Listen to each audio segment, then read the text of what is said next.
I'm going to start this video with a mime. What poker concept am I?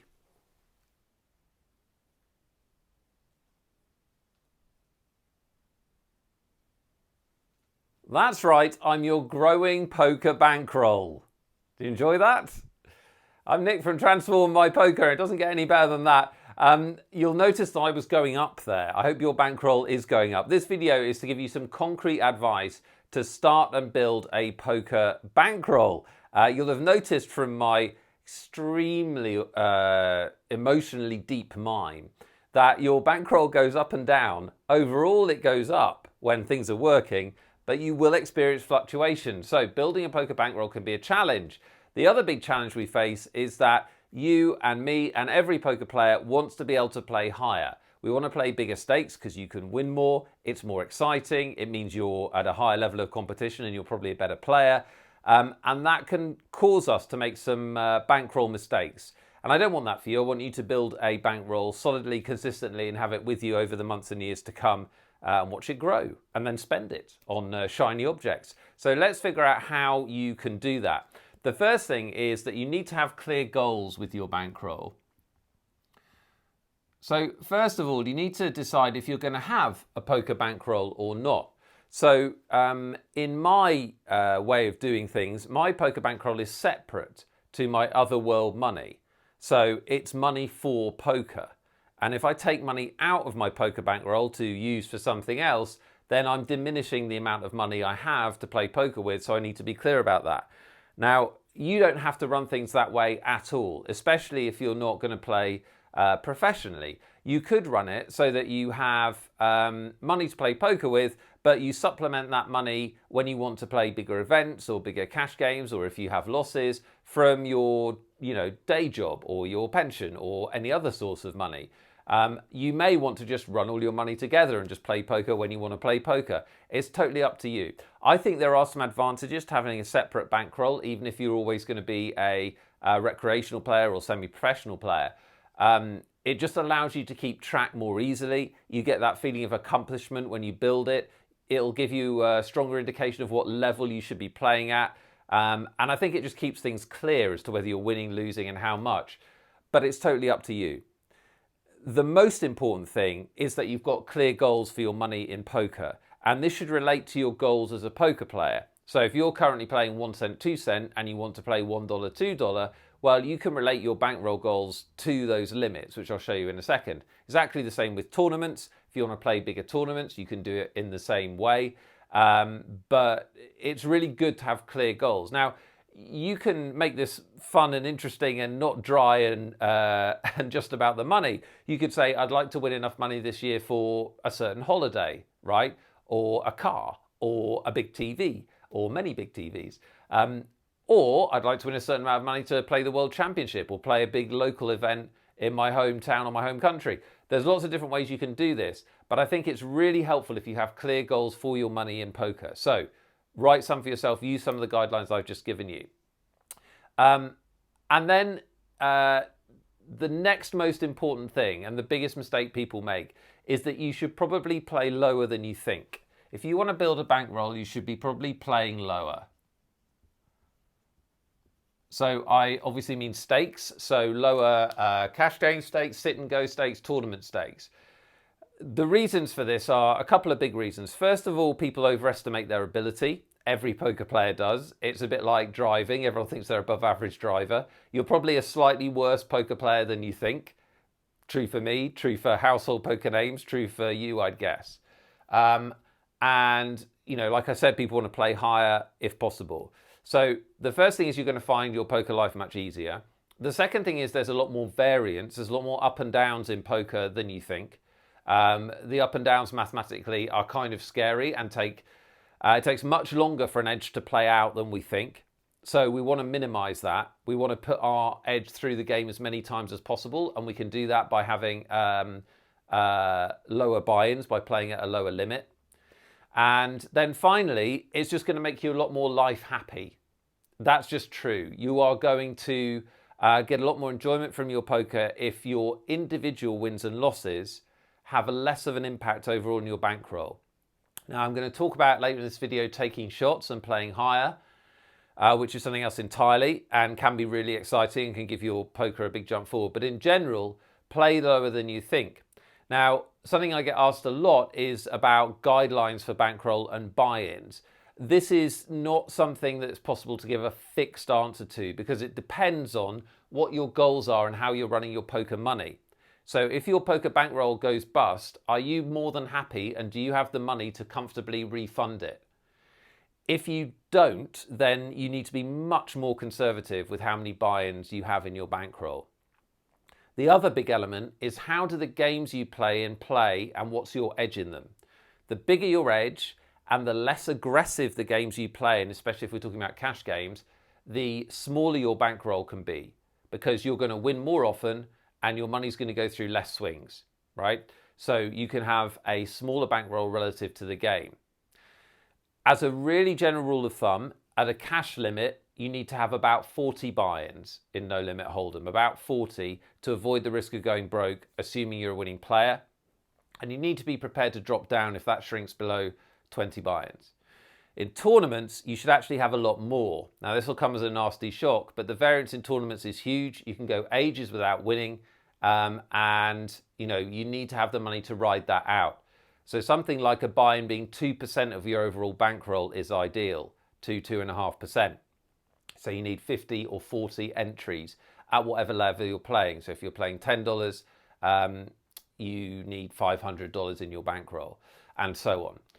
These are just guidelines. Do whatever works for you, but really, if you're going to set things up properly and for the medium term, you need to make sure that you're not going broke, you're playing within your bankroll and your confidence levels. This is something in poker where you need to leave pride and ego at the door.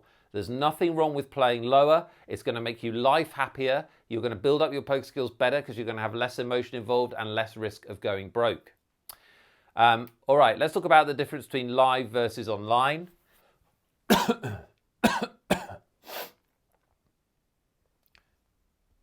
Live versus online.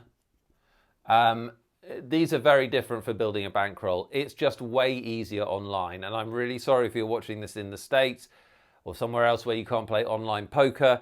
It's just going to be easier to build up a bankroll online because you can multi-table and you can just put in so much more volume, put your edge through the game so much more often that you're going to find it a lot easier. Again, if you are able to play online, keep this in mind. Play lower.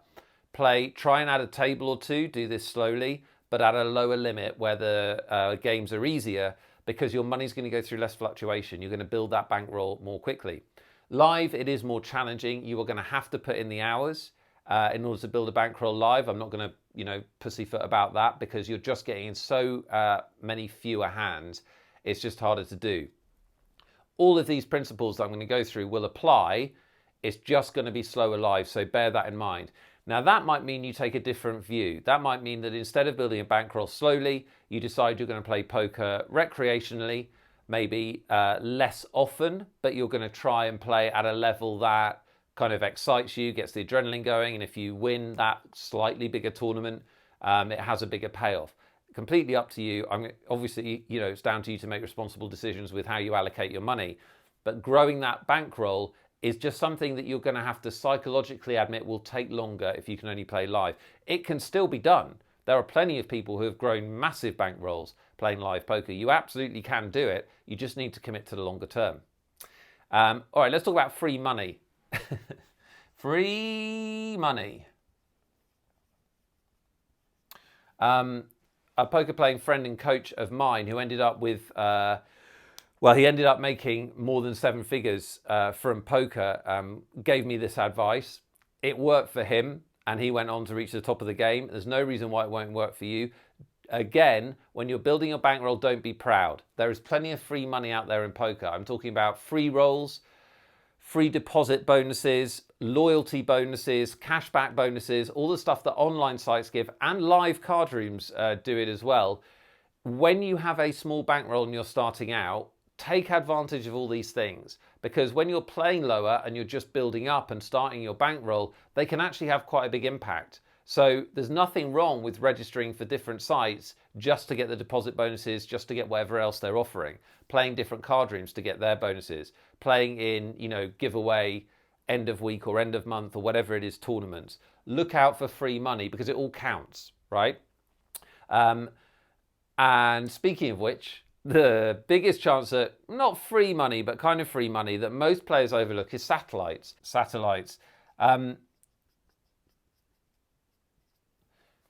I've probably said this many times in videos, but players don't play enough satellites into tournaments. Now, this is true even if you're a cash game player. If you're a tournament player, you should absolutely be doing satellites a lot because you've already got a lot of the skills. You just need to tweak them for satellites. But satellites accomplish several goals when you're bankroll building. Obviously, it's still more playing and more experience. But also it's somewhere where you can have quite a big edge because people play badly in satellites. They punt off stacks, they gamble when they shouldn't. And you can have a big edge if you get good at them.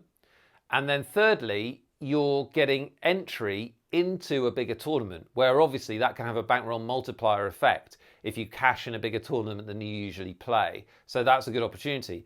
Depending on the rules of the live tournament or the online tournament, you might also be able to win multiple seats and exchange those for cash or other things. So satellites can be a real opportunity when you're bankroll building, and look into them even if you're cash bankroll building, because we're looking for everything in our advantage when we're trying to get traction and get that bankroll built up to play at the levels that we want to play in. And finally, take shots. Take shots.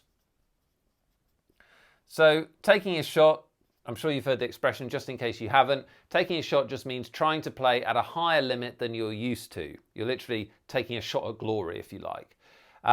Now, this may seem like it flies in the face of a lot of what I've said today, but you need to make sure you're doing a couple of things. First of all, you want to make sure that this, playing at a lower variance, building up your skills and your bankroll in that way is what you're mostly doing.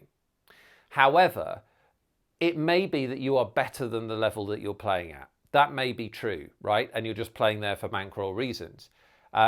So there's a very strong argument that everyone should take occasional shots. So quick guidelines for doing it. And by the way, this is one of my things in poker I should have done differently back in the day. I didn't take enough shots because I was too conservative, if anything. But you should take occasional shots. Now, it comes with a health warning. You are going to be playing for more than you should be relative to your bankroll. This applies to if you play a bigger buy-in tournament or a bigger buy-in cash game. So only do it with money that you're happy to lose, because that's very often the outcome. Doing it when you've had a normally good month of profit or whatever is a good thing to do. Do it only when you feel good and you're rested and you feel like you can play confidently, right? Never chase the money that you lose taking shots. So if you play a $100 tournament, you bust out, you usually play $10 tournaments, don't think, oh, I thought I played quite well and I just got unlucky, I'll try it again, unless it fits your financial model, right? Because that's a quick way to bust your bankroll. It can be challenging to play at a higher level than you usually play at. All you can do is play your best game. So that's what you need to focus on when you're taking a shot. Make the best decisions you can. Don't attach wizard-like powers to the players just because they're playing at a higher level. Unless you're playing really, a solid table of pros, which is hard to do unless you're playing really high, they're still going to make mistakes, your opponents. You're still going to be able to take advantage of them. And you can't snap your fingers and improve at poker. So you just have to do your best and find out if it's good enough. If it is, happy days. You're going to make more money. You may get the money to move up much more quickly. You may eventually be able to stay at that higher level or that higher tournament buy-in. So do take shots, exercise caution, only do it when you think you can play well and with money you can afford to lose. All right, hopefully that gave you some really practical help with bankroll building. I do wish you every success. It's a great feeling seeing that bankroll grow. And really, it doesn't even matter if it's got nothing to do with real world money. You can be doing perfectly well with a job or whatever and grow your bankroll from 0 to like your first 1,000. And hitting that first 1,000 is an amazing feeling. So I would recommend this to you. It really kind of helps you keep a clear head about what you're doing in poker. And there's nothing better than seeing yourself improve. I hope you've enjoyed this. Leave a comment or a question if you'd like one answered underneath the video. Hit the Facebook like button, share it on social media so that more poker players can get that same help. And I will talk to you again in another video super soon. Take care.